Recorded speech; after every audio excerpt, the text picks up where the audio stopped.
What's up guys, back in another video. Here we got the Bissell powertrack Revolution upright vacuum cleaner.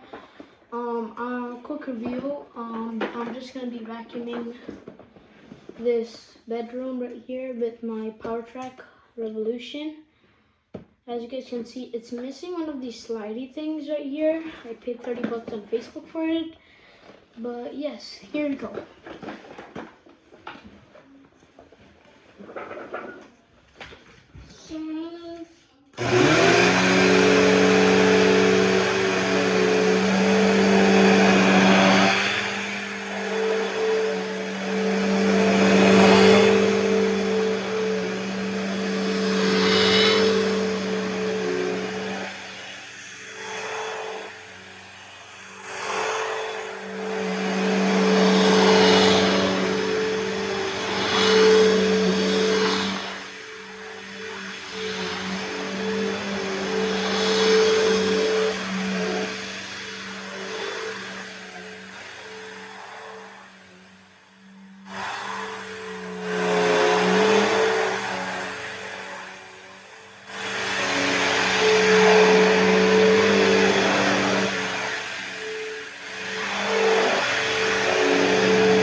As you guys can see, the brush sounds a little bit weird on it, but yeah, still works well. And that was my quick review of the Bissell powertrack Revolution upright vacuum.